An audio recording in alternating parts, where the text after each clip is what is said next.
Hello साथीहरू, good morning. सेवा, सेमुना, हवा सम्पूर्णलाई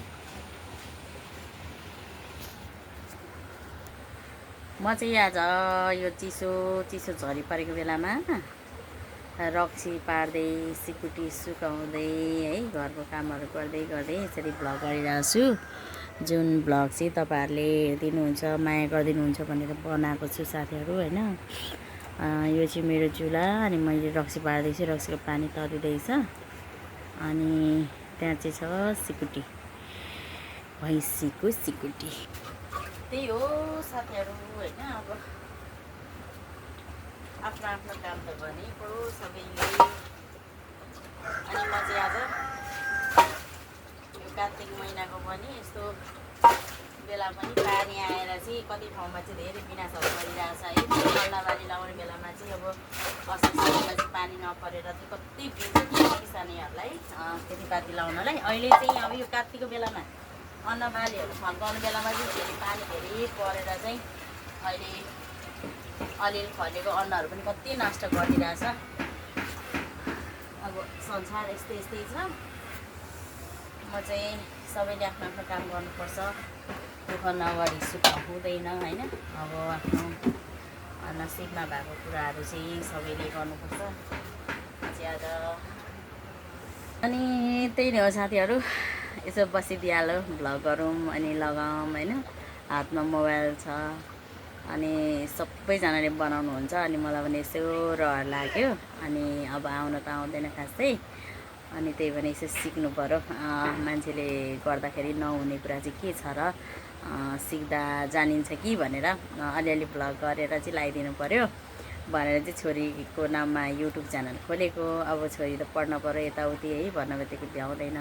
अनि म पनि त्यस्तै हो, यताउति घरैसी काम यताउति बिजी भइराखिन्छ। बिजी पनि हुनुपर्छ। आफूले जन्म डकै लिएर आएको कुराहरू होइन, आफ्नो कर्ममा भएको कुराहरू सबैले भोग्नैपर्छ, गर्नैपर्छ। अनि त्यही हो, भ्लग गरौँ अनि अपलोड गरौँ। अब हेर्नै पर्छ, सबैजनाले मन पराइदिनै पर्छ भन्ने त हुँदैन। अब सबैजनाको भ्लग सबैले मन पराउँछ भन्ने पनि त हुँदैन होइन।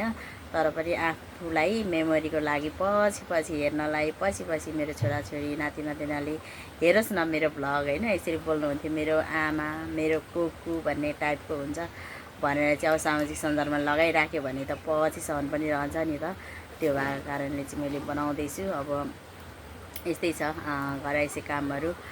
बिहानै उठेँ यताउति त्यही त हो। अनि रक्सी बसाएँ अनि सिकुटी पनि बनाउँदैछु मैले। सिकुटी चाहिँ छोरालाई पठाइदिनलाई, अब त त्यो त काठमाडौँतिरै बस्छ अनि अब मन पराउँछ अनि यसो जाडोभरि खाओस् भनेर चाहिँ बनाइदिँदैछु।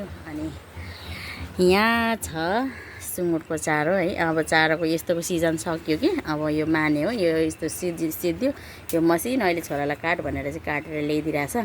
अनि यो अहिले म त्यो रक्सी उचालिसकेपछि चाहिँ यो चारो पकाउनु पर्ने हुन्छ, किनकि सुँगुर पनि छ घरमा, पाल्नु पऱ्यो नि त होइन। आफूले सकेको जानेको कुराहरू त गर्नुपर्छ सबैजनाले।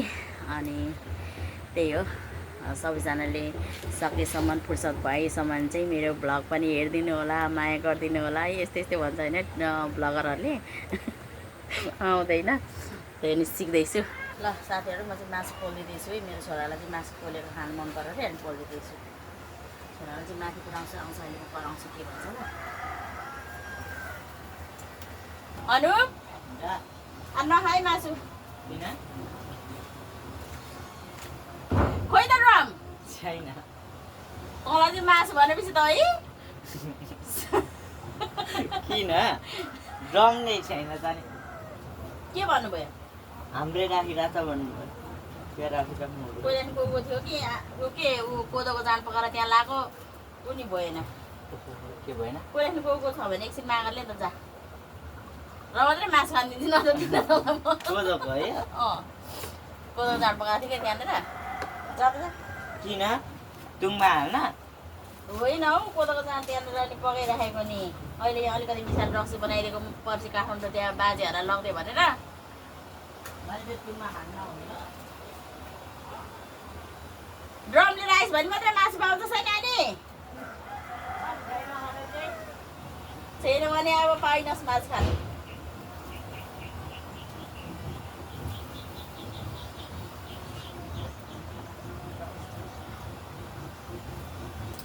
रक्सी लाउन लागि ड्रम खाली नभएर छोरालाई चाहिँ लिनु पठाएको छैन भन्दैछ मासु नखाला भनेको किन अरे मासु कति मन पराएको है सानोमा त मासु खाँदैन थियो अरे ठुलो भइकन खुब मासु मन पराउँछ अनि यसो परदेशतिर अब काठमाडौँतिर बस्छ नि त अनि घरमा मासु पनि ल्याउनु मन लाग्दैन हौ छोरा नहुँदा त घरमा छोरा नहुँदा त म त खासै मासु पनि ल्याउँदिनँ घरमा छोरा बुढा हुँदा मात्रै हो बुढा त खानेर अझै गर्नुहुन्छ तर खासै धेरै खानुहुन्न छोरा चाहिँ अलिक मासु लावारै छ मेरो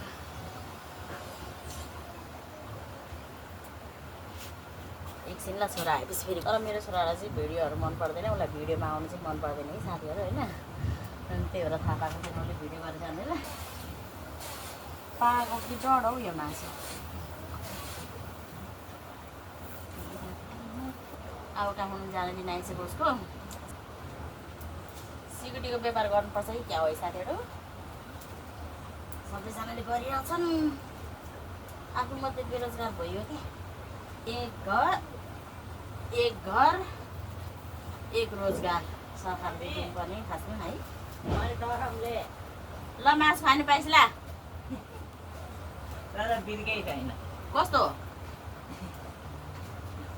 आजी त के गर्नु ल ल राख्दै ल मासु त्यो धुनुपर्छ तपाईँ नहाल्नु नि म खान्न ल्या भाउ लडी गयो कसरी राख्नु थियो यसरी हात पोलाई लु लगेर खा यहीँ खाने हो सिसी फालेर खाए सिसी तपाईँ नखानु नि अह खानु न छोराजी ज्ञानी छ है मेरो साथीहरू मलाई खानु न भन्दैछ ल्या मैले यहाँ भ्लग गरिरहेको छु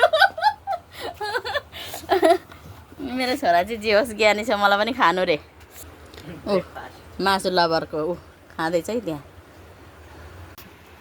फाइनली साथीहरू मेरो रक्सी पनि उचालेँ मैले होइन अब रक्सी चाहिँ कस्तो झऱ्यो भन्ने कुरा हो यो रक्सी चाहिँ अलिक स्पेसल टाइपकै बनाएको किनकि कोदो र चामलको राख्छु यो चाहिँ काठमाडौँ पठाइदिनु पर्ने छ अङ्कल हुनुहुन्छ काठमाडौँमा पट भइहाल्यो अब म पकाउँछु चारो पछाडि हाल्नु भयो अब अहिले चाहिँ यो मानेको सिजन सक्यो मसिनो भएको कारणले यसलाई काट्नु पर्दैन यसलाई यत्तिकै लगाइदिने हो फ्लाट फ्लुट पाकिहाल्छ चारोको अलिक दुःख छ अहिले चाहिँ घरमा काम हुँदैन काम छैन भन्दै पनि कति धेरै काम हुन्छ घरको कामहरू दिनभरि फुर्सद हुँदैन कहिलेकाहीँ चाहिँ मेरो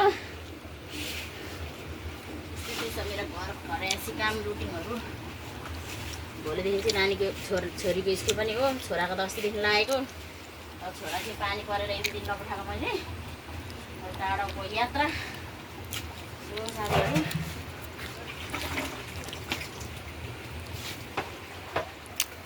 रक्सी ठिकै झरेछ कस्तो झऱ्यो भन्ने कुरा हो अब यो रक्सी चाहिँ कतिको मिठो भयो नमिठो भयो भनेर म चाख्छु है त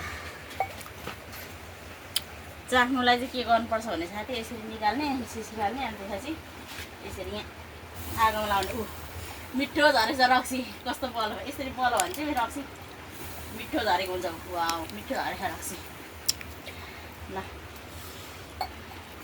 साथीहरू आजको मेरो भ्लग चाहिँ यही इन गर्छु हस् धन्यवाद सेवा हवा नमस्ते अब चाहिँ म यो रक्सीहरू फलाएर घरमा थन्काउनु पर्ने हुन्छ अहिले